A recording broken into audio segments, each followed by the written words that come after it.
बंसी विभूषित करान नवनीलदाभात पीतांबरा दरुण बिंब पदाधमुष्टा पूर्णेन्दु सुंदर मुखादर बिंद नेत्रा कृष्णात् परम किमपि तत्त्वमहं न जाने। माया का ही चैप्टर आगे बढ़ रहा है। अगला श्लोक है द्रवत्वं मुदके वह्यावौष्ण्यं काठिन्यमशमनि मायायां दुर्घटत्वं च स्वतः सिद्ध्यति नान्यतः। जैसे जल में द्रवत्व है, अग्नि में उष्णता है, पत्थर में कठिनता है, वैसे ही दुर्घटत्व माया में स्वभावता सिद्ध है। इसका कोई अन्य कारण नहीं है। ये यदि प्रश्न ये हो कि माया दुर्घट कार्य करने में कैसे समर्थ है, तो ये समझना चाहिए ये तो माया का स्वभाव है। जैसे जल में द्रवत्व आदि गुण देखे जाते हैं, वैसे ही माया में यह सामर्थ्य स्वाभाविक है कि जो नहीं है उसे दिखा देती है और जो है उसे वो अदृश्य कर देती है। ऐसे दुर्घट कार्य करना माया का सार धर्म है। न वेति लोको यावत्तम साक्षात् तावच्च मत्कृतिं धत्ते मनसि पश्चातु मायैषेत्युपशाम्यति। लोक जब तक माया के रहस्य को साक्षात नहीं जानता तब तक मन में वो चमत्कार ही समझता है। इसके पश्चात वो समझ लेता है कि ये तो माया है, फिर मन स्वतः शांत हो जाता है। माया का चमत्कार मन में तभी तक अद्भुत प्रतीत होता है जब तो उसके प्रेरक प्रभु का साक्षात्कार नहीं होता। परमात्मा को जान लेने पर माया के कार्यों से वो फिर क्षुब्ध नहीं होता। ये तो माया है ऐसा समझकर मन शांत हो जाता है। प्रसरन्ति हि च उद्याने जगत वस्तुत्ववादिषु न चौदनीयं मायायां तस्याश्च उद्यैकरूपतः। ऐसे प्रश्न तो जगत को सत्य बताने वाले न्यायिक आदि करने चाहिए। माया के विषय में प्रश्न करना उचित नहीं, क्योंकि माया तो स्वयं ही प्रश्न रूप है। अद्वैतवादी माया को चमत्कारी कार्य करने वाली समझकर उसके विषय में कोई वाद विवाद नहीं करते। वेदांत वाले न्याय आदि अन्य दर्शनों में जगत को सत्य माना जाता है।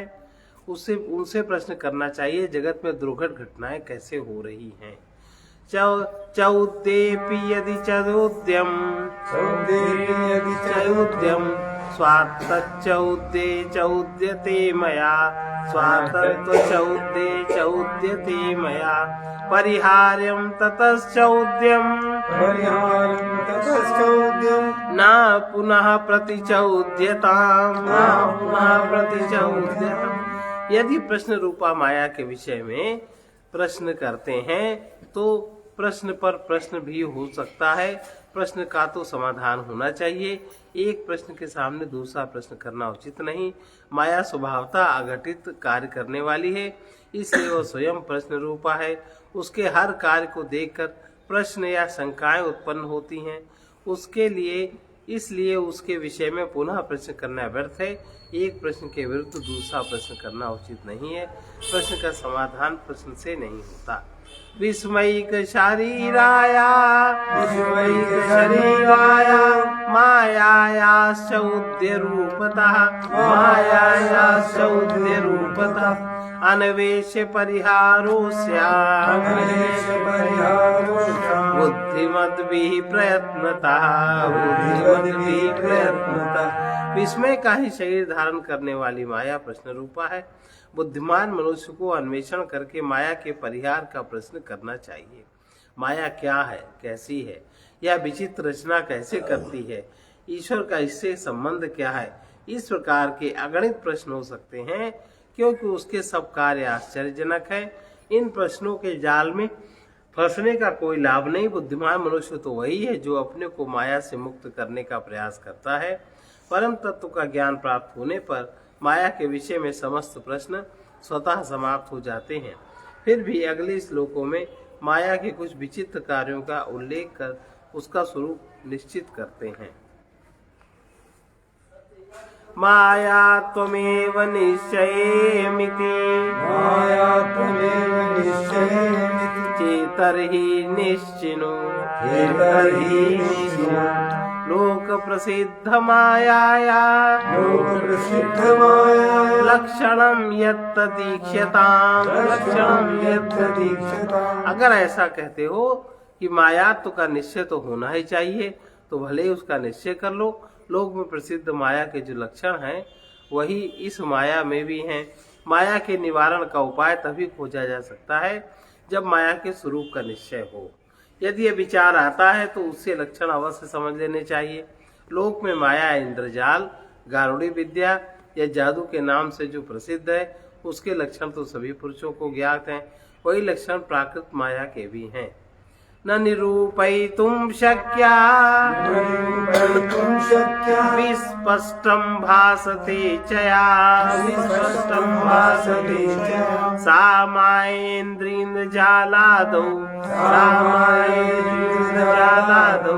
लोका संप्रतिपेदिरे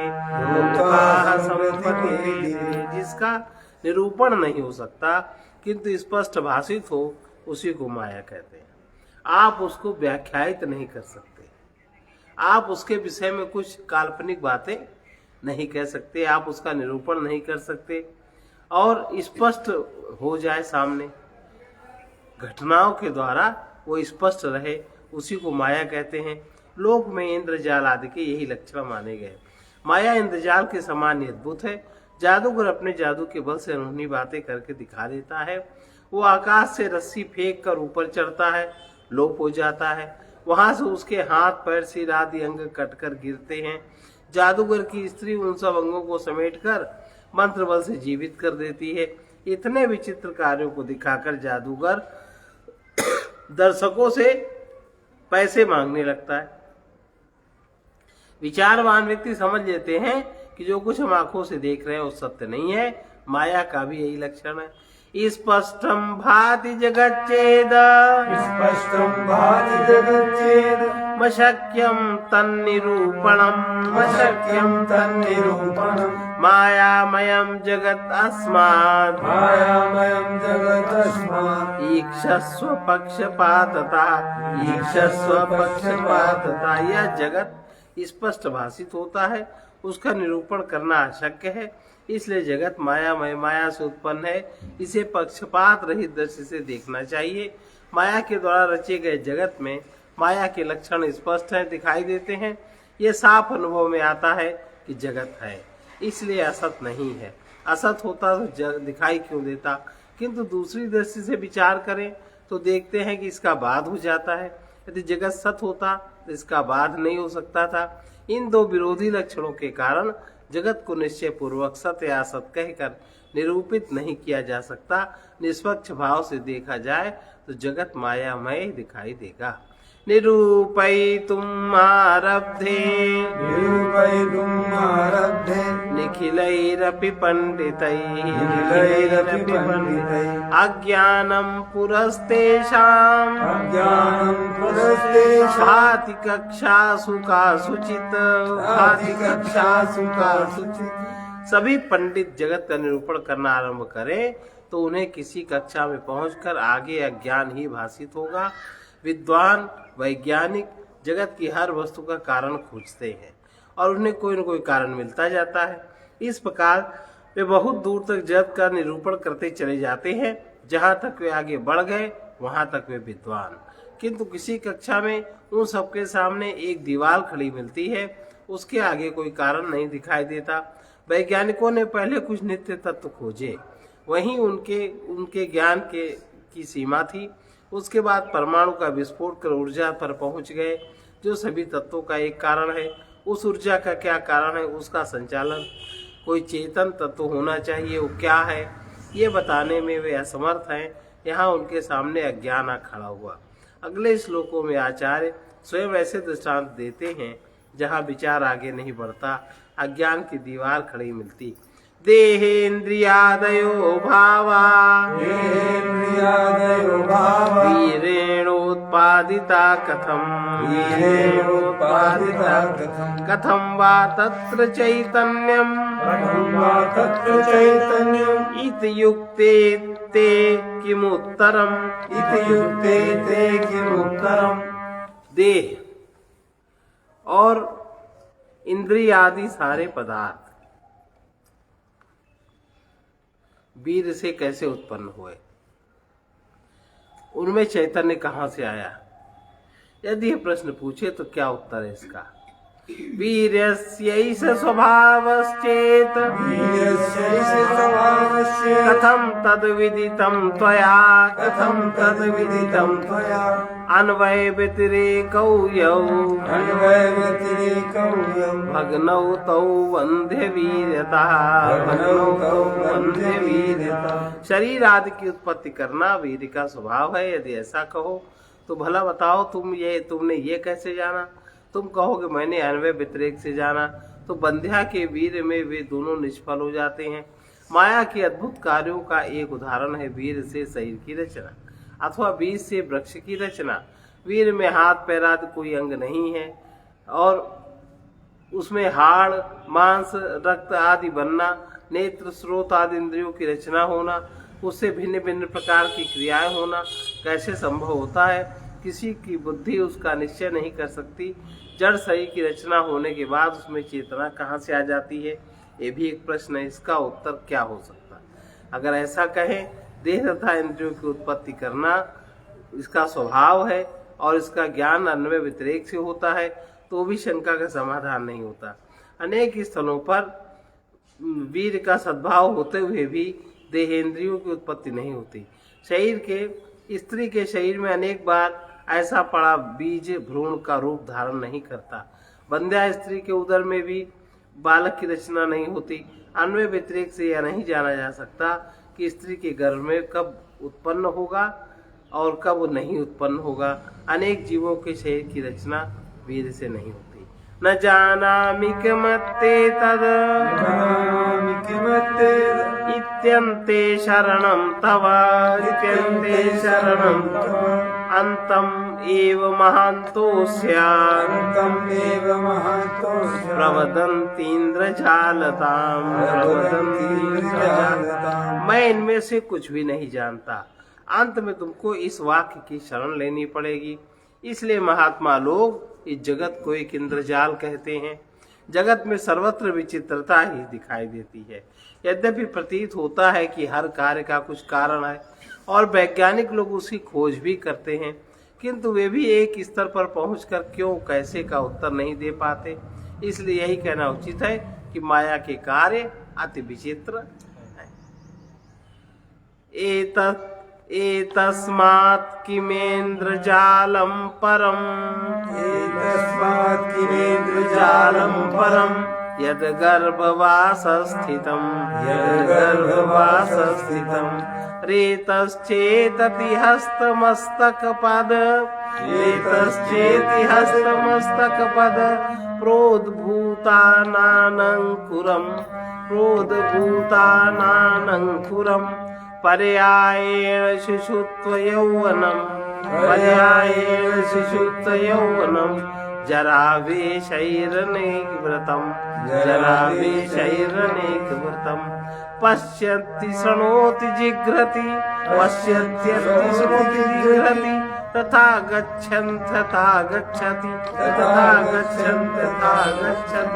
यह जगत इंद्रजाल के सिवा भला क्या है, जिसमें गर्भवास में स्थित वीर से हाथ मस्तक पैर आदि अनेक प्रकार के अंकुर उत्पन्न हो जाएं, उनमें चेतना आ जाती है। कर्मशः शिशुत्व यौवन जरा आदि अनेक वेशों को आवृत होता है। यह देखता सुनता सूंघता और आता जाता है। आचार्य माया के दुर्घट कार्यों का एक उदाहरण मानव शरीर की उत्पत्ति का स्मरण कर विशेष उत्साहित होते हैं और उसका वर्णन नए प्रकार के श्लोक में करते हैं। मानवीय शरीर की रचना हर प्रकार से विचित्र है। वैज्ञानिकों ने उसकी रचना का बहुत कुछ ज्ञान प्राप्त कर लिया, फिर भी शरीर के अनेक अंग, अनेक क्रियाएं ऐसी हैं जिन्हें समझना असंभव दिखाई देता। इस विचित्रता को माया या इंद्रजाल ही मान सकते हैं। देहवद घटधानादौ सुविचार विलोक्यताम् वधाना कुत्र वा वृक्षा तस्मान् मायेति निश्चिनो। देह के समान ही बट बीज आदि के विषय में भली भांति विचार कर देख लो, कहाँ छोटा सा बीज, कहाँ विशाल वृक्ष, इसलिए ये सब माया ही है, ऐसा निश्चय कर लो। इस विशाल सृष्टि में एक ही शरीर, इस विशाल सृष्टि में एक शरीर ही माया की विचित्र रचना नहीं है। वृक्ष आदि कहीं भी देखो, उसकी विचित्रता सर्वत्र दिखाई देती है। छांदोग्य उपनिषद के 6वें, 12वें और 1 में आरुणि अपने पुत्र शिष्य को बट बीज की परीक्षा का आदेश देते हैं। बहुत छोटा सा बीज है, उसके अंदर ऐसा क्या है जिससे एक विशाल वृक्ष का झाड़ तैयार हो जाता है। बीज और वृक्ष का संबंध देख पाना अति कठिन है।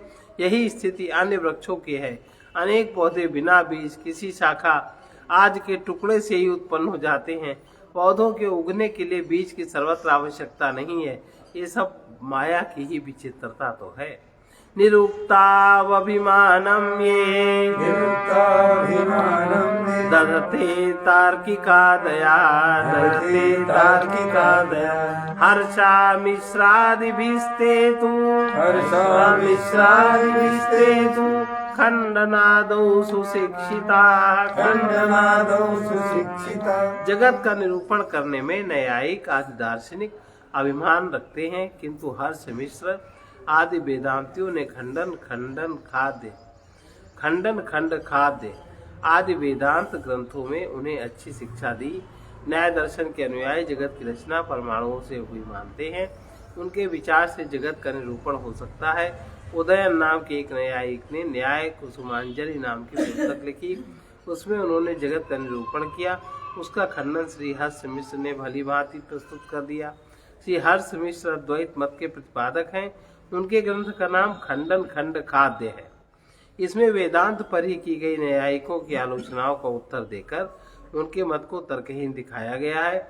इसी प्रकार चित सुखी, अद्वैत सिद्धि, ब्रह्म विद्या भरण आदि ग्रंथों में भी न्याय मत का खंडन किया गया है। अचिंत्या खलु ये भावा न तांस्तर्केषु योजयेत् अचिन्त्य रचना रूपम मनसापि जगत खलु।